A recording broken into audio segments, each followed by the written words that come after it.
बोलो गुरुदेव भगवान की जय। प्यारे कृष्ण कन्हैया लाल की जय। श्री बाराह पुराण आज प्रारंभ होने जा रहा है। ओम श्री गणेशाय नमः। ओम श्री परमात्मने नमः। ओम नमो भगवते महाबाराहाय। भगवान बाराह के प्रति पृथ्वी का प्रश्न और भगवान के उदर में विश्व ब्रह्मांड का दर्शन कर भयभीत हुई पृथ्वी द्वारा उनकी स्तुति। नारायणं नमस्कृत्य नरं चैव नरोत्तमं देवीं सरस्वतीं व्यासं ततो जयमुदीरयेत्। नमस्तस्मै वराहाय लीलयोद्धरते महीं खुरमध्ये गतो यस्य मेरुः खणखणायते द्रष्टाग्रेणोद्धता गौरुदधि परिव्रता पर्वतैर्निम्नगाभिः साकं मृतपिण्डवत् प्राग्बृहद् उरुवपुषा अनन्तरूपेण येन सोऽयं कंसासुरारिमुर्नरकदशास्यान्तकृतः सर्वसंस्थाः कृष्णो विष्णुः सुरेशो नुदतु मम रिपुनादिदेवो वराहः। अंतर्यामी नारायण स्वरूप भगवान वराह नर रत्न नर ऋषि उनकी लीला प्रकट करने वाली भगवती सरस्वती और उसके वक्ता भगवान व्यास जी को नमस्कार करके आसुरी संपत्तियों का नाश करके अंतःकरण पर विजय प्राप्त कराने वाले वराह पुराण का पाठ करना चाहिए, जिनके लीला पूर्वक पृथ्वी का उद्धार करते समय उनके खुरों में फंसकर सुमेरु पर्वत खन खन शब्द करता है। उन भगवान बाराह को नमस्कार है। जिन अनंत रूप भगवान विष्णु वराह ने प्राचीन काल में समुद्रों से घिरी वन पर्वत एवं नदियों सहित पृथ्वी को अत्यंत विशाल शरीर के द्वारा अपनी दाढ़ के अग्रभाग पर मिट्टी के छोटे से ढेले की भांति उठा लिया था, वे कंस मुर नरक तथा रावण आदि असुरों का अंत करने वाले कृष्ण एवं विष्णु रूप में सब में व्याप्त देव देवेश्वर आदि देव भगवान वराह मेरी सभी बाधाओं काम क्रोध लोभ आदि आध्यात्मिक शत्रुओं को नष्ट करें। श्री सूत जी कहते हैं, पूर्व काल में जब सर्वव्यापी भगवान नारायण ने वराह रूप धारण करके अपनी शक्ति द्वारा एकार्णव की अनंत जल राशि में निमग्न पृथ्वी का उद्धार किया, उस समय पृथ्वी ने उनसे पूछा। पृथ्वी ने कहा, प्रभु आप प्रत्येक कल्प में सृष्टि के आदि काल में इसी प्रकार मेरा उद्धार करते रहते हैं, परंतु केशव आपके स्वरूप एवं सृष्टि के प्रारंभ के विषय में मैं आज तक न जान सकी। जब वेद लुप्त हो गए थे उस समय आप मत्स्य रूप धारण कर समुद्र में प्रविष्ट हो गए थे और वहाँ से वेदों का उद्धार करके आपने ब्रह्मा को दे दिया था। मधुसूदन, इसके अतिरिक्त जब देवता और दानव एकत्र होकर समुद्र का मंथन करने लगे, तब आपने कच्छप अवतार ग्रहण करके मंदराचल पर्वत को धारण किया था। भगवान आप संपूर्ण जगत के स्वामी हैं। जब मैं जल में डूब रही थी तब आपने रसातल से, जहाँ सब ओर जल ही जल था, अपनी एक दाढ़ पर रखकर मेरा उद्धार किया है। इसके अतिरिक्त जब वरदान के प्रभाव से हिरण्यकशिपु को असीम अभिमान हो गया था और वह पृथ्वी पर भांति भांति के उपद्रव करने लगा था, उस समय वह आपके द्वारा ही मारा गया था। देवाधिदेव, प्राचीन काल में आपने ही जमदग्नि नंदन परशुराम के रूप में अवतीर्ण होकर मुझे क्षत्रिय रहित कर दिया था। भगवान, आपने क्षत्रिय कुल में दाशरथी श्री राम के रूप में अवतीर्ण होकर क्षत्रियोचित पराक्रम से रावण को नष्ट कर दिया था तथा वामन रूप से आपने ही बलि को बांधा था। प्रभु, मुझे जल से ऊपर उठाकर आप सृष्टि की रचना किस प्रकार करते हैं तथा इसका क्या कारण है? आपकी इन लीलाओं के रहस्य को मैं कुछ भी नहीं जानती। विभो, मुझे एक बार जल के ऊपर स्थापित करने के अनंतर आप किस प्रकार सृष्टि के पालन की व्यवस्था करते हैं? आपके निरंतर सुलभ रहने का कौन सा उपाय है? सृष्टि का किस प्रकार आरंभ और अवसान होता है? चारों युगों की गणना का कौन सा प्रकार है तथा युगों का क्रम किस प्रकार चलता है? महेश्वर, उन युगों में किस युग की प्रधानता है तथा किस युग में आप कौन सी लीला किया करते हैं? यज्ञ में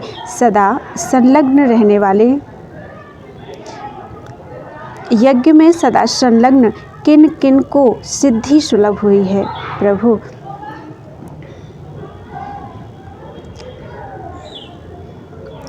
यज्ञ में संलग्न रहने वाले कितने राजा हो चुके हैं और उनमें से किन किन को सिद्धि सुलभ हुई है? प्रभु, आप मुझ पर प्रसन्न हो और ये सब विषय संक्षेप से बताने की कृपा करें। पृथ्वी के ऐसा कहने पर शूकर रूपधारी भगवान आदि वराह हंस पड़े। हंसते समय उनके उदर में जगत धात्री पृथ्वी को महर्षियों सहित रुद्र, वसु, सिद्ध एवं देवताओं का समुदाय देखने लगा। साथ ही उसने वहाँ अपने अपने कर्तव्य पालन में तत्पर सूर्य, चंद्रमा, ग्रहों और सातों लोकों को भी देखा। यह सब देखते ही भय एवं विस्मय से पृथ्वी के सभी अंग कांपने लगे। इस प्रकार पृथ्वी को भयभीत देखकर भगवान वराह ने अपना मुख बंद कर लिया।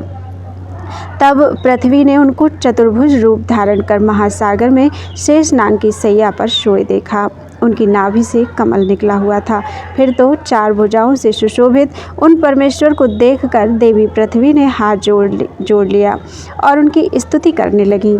पृथ्वी ने कहा, कमल नयन, आपके श्री अंगों में पीतांबर फहरा रहा है। आप स्मरण करते ही भक्तों के पापों का हरण करने वाले हैं। आपको बारंबार नमस्कार है। देवताओं के द्वेषी दैत्यों का दलन करने वाले आप परमात्मा को नमस्कार है, जो शेषनाग की सैया पर शयन करते हैं, जिनके वक्षस्थल पर लक्ष्मी शोभा पाती हैं तथा भक्तों को मुक्ति प्रदान करना ही जिनका स्वभाव है। ऐसे संपूर्ण देवताओं के ईश्वर आप प्रभु को बारंबार नमस्कार है।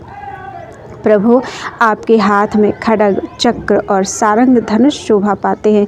आप पर जन्म एवं मृत्यु का प्रभाव नहीं पड़ता है तथा आपके नाभि कमल पर ब्रह्मा का प्राकट्य हुआ है। ऐसे आप प्रभु के लिए बारंबार नमस्कार है, जिनके अधर और कर कमल लाल विद्रुम मणि के समान सुशोभित होते हैं। उन जगदीश्वर के लिए नमस्कार है। भगवान, मैं निरूपाय नारी आपकी शरण में आई हूँ।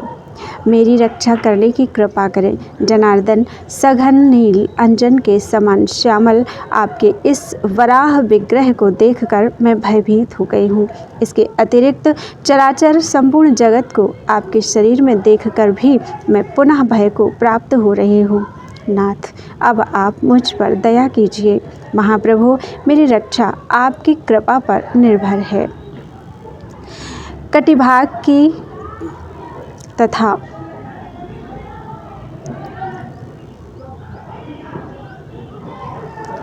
भगवान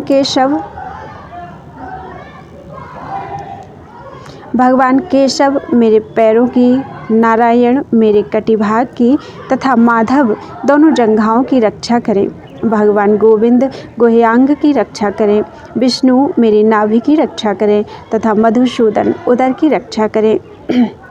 भगवान वामन वक्षस्थल की एवं हृदय की रक्षा करें। लक्ष्मीपति भगवान विष्णु मेरे कंठ की रक्षा करें। ऋषिकेश मुख की, पद्मनाभ नेत्रों की तथा दामोदर मस्तक की रक्षा करें। इस प्रकार भगवान श्री हरि के नामों का अपने अंगों में न्यास करके पृथ्वी देवी भगवान विष्णु आपको नमस्कार है, ऐसा कहकर मौन हो गई।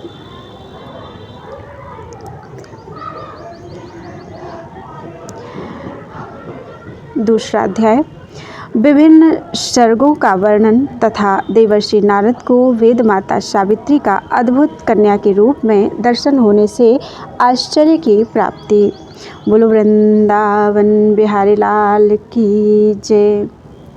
सूत जी कहते हैं, जब जीवधारियों के शरीरों में आत्मा रूप से स्थित भगवान श्रीहरि पृथ्वी की भक्ति से परम संतुष्ट हो गए, उन्होंने वराह रूप धारण करके पृथ्वी को अपनी योग माया का दर्शन कराया और फिर उसी रूप में स्थित रहकर बोले, सुश्रोणी, तुम्हारा प्रश्न यद्यपि बहुत कठिन है एवं यह पुरातन इतिहास का विषय है, तथापि मैं सभी शास्त्रों से सम्मत इस विषय का प्रतिपादन करता हूँ। पृथ्वी देवी, साधारणतः सभी पुराणों में यह प्रसंग आया है। भगवान बराह ने कहा, सर्ग, प्रतिसर्ग, वंश, मनवंतर, वंशानुचरित, जहाँ ये 5 लक्षण विद्यमान हो उसे पुराण समझना चाहिए। वरान ने पुराणों में सर्ग अर्थात सृष्टि का स्थान प्रथम है, अतः मैं पहले उसी का वर्णन करूँगा। इसके आरंभ से ही देवताओं और राजाओं के चरित्र का ज्ञान होता है। परमात्मा सनातन है, उनका कभी किसी काल में नाश नहीं होता। वे परमात्मा सृष्टि की इच्छा से 4 भागों में विभक्त हुए, ऐसा वेदज्ञ पुरुष जानते हैं। सृष्टि के आदिकाल में सर्वप्रथम परमात्मा से अहम तत्व, फिर आकाश आदि 5 महाभूत उत्पन्न हुए। उसके पश्चात महत्तत्व प्रकट हुआ और फिर अणुरूपा प्रकृति और इसके बाद समष्टि बुद्धि का प्रादुर्भाव हुआ। सत्व, रज और तम, इन 3 गुणों से युक्त होकर वह बुद्धि पृथक पृथक 3 प्रकार के भेदों में विभक्त हो गई। इस गुणत्रय में से तमोगुण का संयोग प्राप्त करके महद्ब्रह्म का प्रादुर्भाव हुआ। इसको सभी तत्वज्ञ प्रधान अर्थात प्रकृति कहते हैं। इस प्रकृति से भी क्षेत्रज्ञ अधिक महिमा युक्त है। उस परब्रह्म से सत्वादि गुणों से आकाश आदि तन्मात्राएं और फिर इंद्रियों का समुदाय बना। इस प्रकार जगत की सृष्टि व्यवस्थित हुई। भद्रे 5 महाभूतों से स्वयं मैंने स्थूल शरीर का निर्माण किया। देवी, पहले केवल शून्य था, फिर उसमें शब्द की उत्पत्ति हुई। शब्द से आकाश हुआ, आकाश से वायु, वायु से तेज एवं तेज से जल की उत्पत्ति हुई। इसके बाद प्राणियों को अपने ऊपर धारण करने के लिए तुम्हारी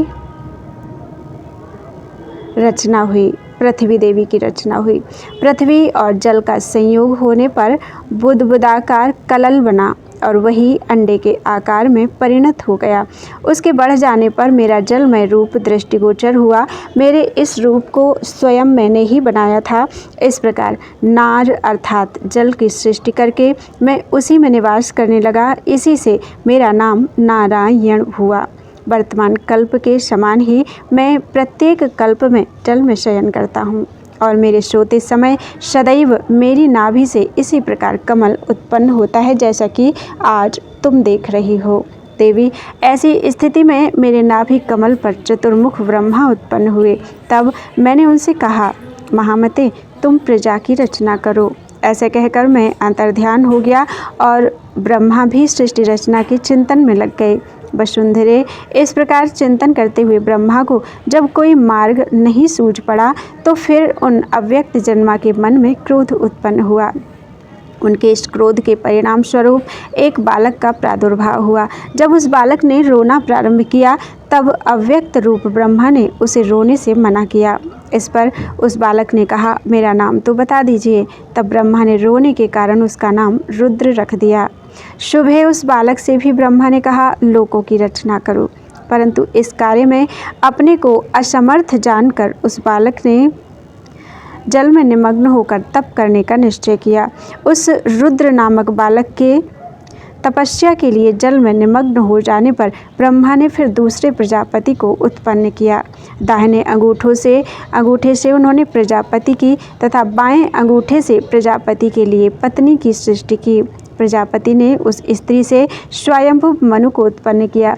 इस प्रकार पूर्व काल में ब्रह्मा ने स्वयंभू मनु के द्वारा प्रजाओं की वृद्धि की। पृथ्वी बोली, देवेश्वर प्रथम सृष्टि का और विस्तार से वर्णन करने की कृपा करें तथा नारायण ब्रह्मा रूप से कैसे विख्यात हुए, मुझे यह सब भी बतलाने की कृपा करें। वराह भगवान बोले, देवी पृथ्वी, नारायण ने ब्रह्मा रूप से जिस प्रकार प्रजाओं की सृष्टि की उसे मैं विस्तृत रूप से कहता हूँ, सुनो। सुबह पिछले कल्प का अंत हो जाने पर रात्रि व्याप्त हो गई। भगवान श्रीहरि उस समय सो गए। प्राणों का नितांत अभाव हो गया। फिर जागने पर उनको यह जगत शून्य दिखाई पड़ा। भगवान नारायण दूसरों के लिए अचिंत्य हैं। वे पूर्वजों के भी पूर्वज, ब्रह्म स्वरूप, अनादि और सबके सृष्टा हैं। ब्रह्मा का रूप धारण करने वाले वे परम प्रभु जगत की उत्पत्ति और प्रलय करता है। उन नारायण के विषय में यह श्लोक कहा जाता है, आपो नारा इति प्रोक्ता आपो वै नरसूनवः अयनं तस्य ताः पूर्वं ततो नारायणः स्मृतः। पुरुषोत्तम नर से उत्पन्न होने के कारण जल को नार कहा जाता है, क्योंकि जल भी नार अर्थात पुरुषोत्तम परमात्मा से उत्पन्न हुआ है। सृष्टि के पूर्व वह नार ही भगवान हरि का अयन हुआ, निवास रहा, अतएव उसकी नारायण संज्ञा हो गई। फिर पूर्व कल्पों की भांति उन श्रीहरि के मन में सृष्टि रचना का संकल्प उदित हुआ। तब उनसे बुद्धि शून्य तमोमयी सृष्टि उत्पन्न हुई। पहले उन परमात्मा से तम, मोह, महामोह, तामिश्र और अंधतामिश्र, यह 5 पर्वों वाली अविद्या उत्पन्न हुई। उनके फिर चिंतन करने पर तमोगुण प्रधान चेतना रहित जड़, वृक्ष, गुल्म, लता, तृण और पर्वत रूप 5 प्रकार की सृष्टि उत्पन्न हुई।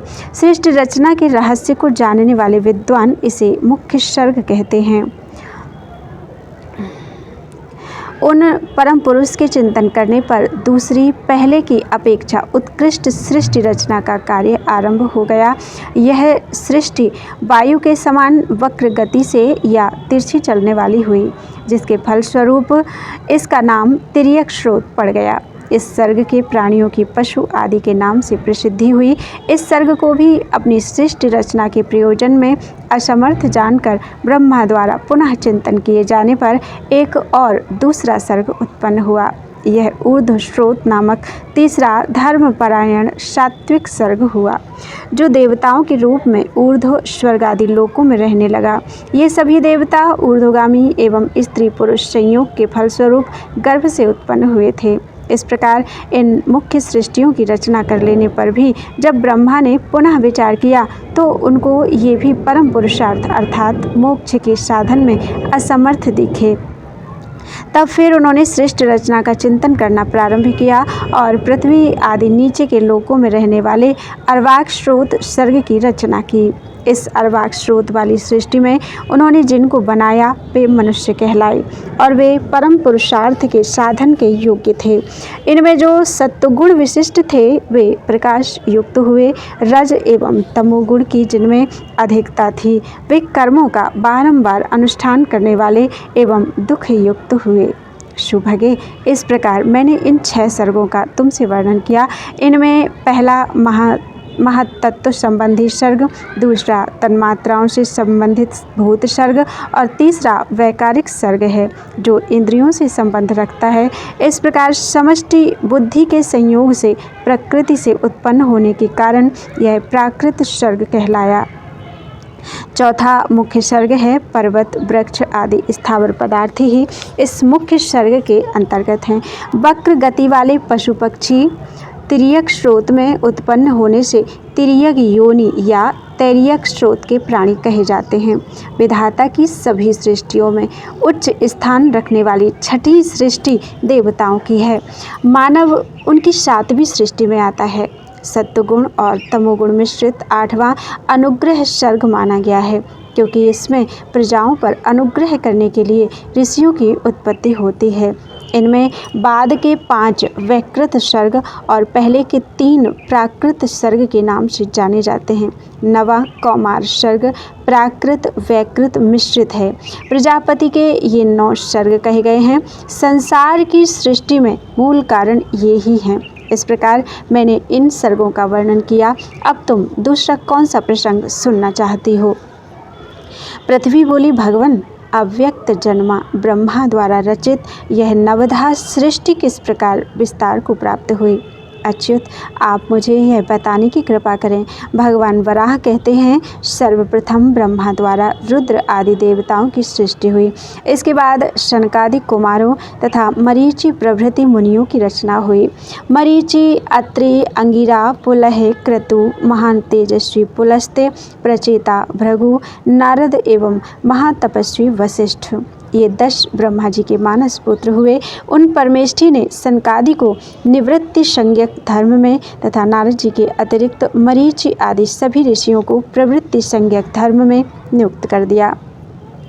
ये जो आदि प्रजापति हैं, इनका ब्रह्मा के दाहिने अंगूठे से प्राकट्य हुआ है, इसी कारण ये दक्ष कहलाते हैं और इन्हीं के वंश के अंतर्गत यह सारा चराचर जगत है। देवता, दानव, गंधर्व, सरीसृप तथा पक्षीगण, ये सभी दक्ष की कन्याओं से उत्पन्न हुए हैं। इन सब में धर्म की विशेषता थी।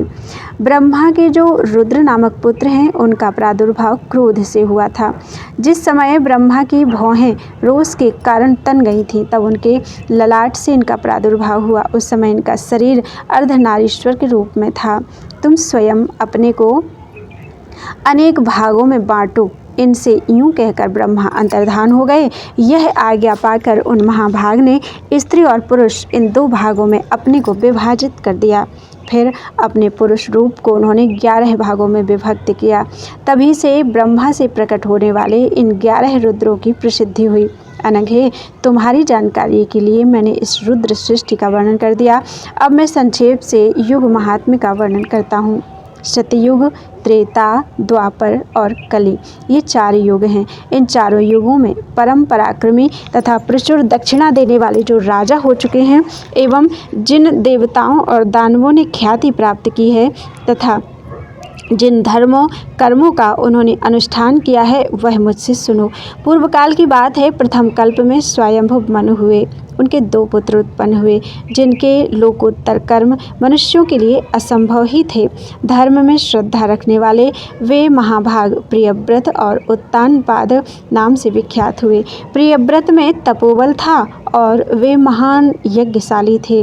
उन्होंने पुष्कल अर्थात अधिक दक्षिणा वाले अनेक महायज्ञों द्वारा भगवान श्री हरि का यजन किया था। उन्होंने 7 द्वीपों में अपने भरत आदि पुत्रों को अभिषिक्त कर दिया और स्वयंवे महातपस्वी राजा वरदायिनी विशाला नगरी बद्रिकाश्रम में जाकर तपस्या करने लगे। महाराज प्रियव्रत चक्रवर्ती नरेश थे। धर्म का अनुष्ठान करना उनका स्वाभाविक गुण था। अतएव उनके तपस्या में लीन होने पर उनसे मिलने की इच्छा से वहाँ स्वयं नारद जी पधारे। नारद मुनि का आगमन आकाश मार्ग से हुआ था। उनका तेज सूर्य के समान छिटक रहा था। उन्हें देखकर महाराज प्रियव्रत को बड़ा हर्ष हुआ और उन्होंने आसन, पाद्य एवं नैवेद्य से नारद जी का भली भांति सत्कार किया। तत्पश्चात उन दोनों में परस्पर वार्ता प्रारंभ हो गई। अंत में वार्तालाप की समाप्ति के समय राजा प्रियव्रत ने ब्रह्मवादी नारद जी से पूछा। राजा प्रियव्रत बोले, नारद जी, आप महान पुरुष हैं। इस सतयुग में आपने कोई अद्भुत घटना देखी या सुनी हो तो उसे बताने की कृपा करें। नारद जी ने कहा, महाराज, अवश्य ही मैंने एक आश्चर्यजनक बात देखी है, वह सुनो। कल मैं श्वेत द्वीप गया था। मुझे वहाँ पर एक सरोवर दिखलाई पड़ा। उस सरोवर में बहुत से कमल खिले हुए थे। उसके तट पर विशाल नेत्रों वाली एक कन्या खड़ी थी।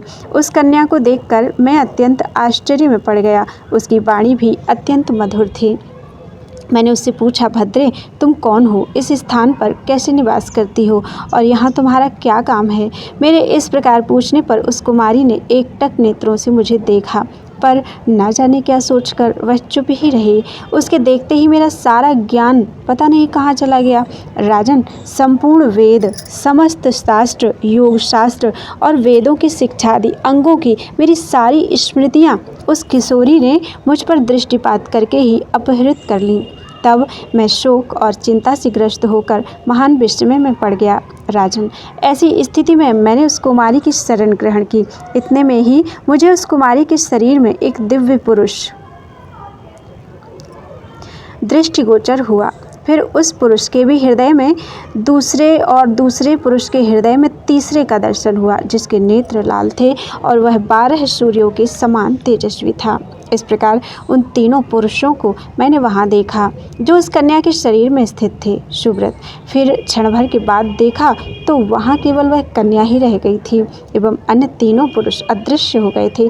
तत्पश्चात मैंने उस दिव्य किशोरी से पूछा, भद्रे, मेरा संपूर्ण वेद ज्ञान कैसे नष्ट हो गया, इसका कारण बताओ। कुमारी बोली, मैं समस्त वेदों की माता हूँ, मेरा नाम सावित्री है, तुम मुझे नहीं जानते। इसी के फलस्वरूप मैंने तुमसे वेदों का अपहृत कर लिया है।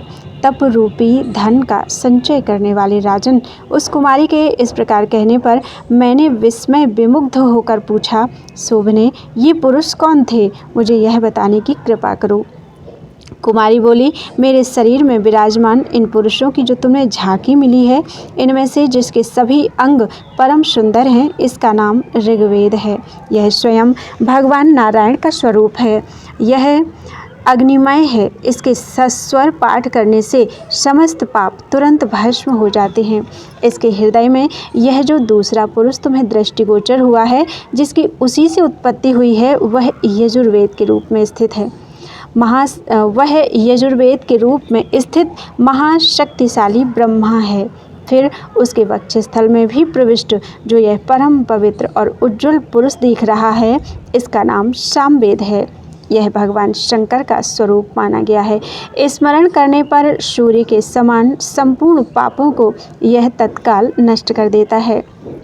ब्रह्मन, तुमको दृष्टिगोचर हुए ये दिव्य पुरुष तीनों वेद ही हैं। नारद, तुम ब्रह्मपुत्रों के शिरोमणि और सर्व ज्ञान संपन्न हो। यह सारा प्रसंग मैंने तुम्हें संक्षेप से बता दिया। अब तुम पुनः सभी वेदों और शास्त्रों को तथा अपनी सर्वज्ञता को पुनः प्राप्त करो। इस वेद सरोवर में तुम स्नान करो। इसमें स्नान करने से तुम्हें अपने पूर्व जन्म की स्मृति हो जाएगी। राजन, यह कहकर वह कन्या अंतर्धान हो गई। तब मैंने उस सरोवर में स्नान किया। तदनंतर आपसे मिलने की इच्छा से यहाँ चला आया। बोलो वृंदावन बिहारी लाल की जय। त्वदीयं वस्तु गोविंदम तुभ्यमेव समर्पयेत्।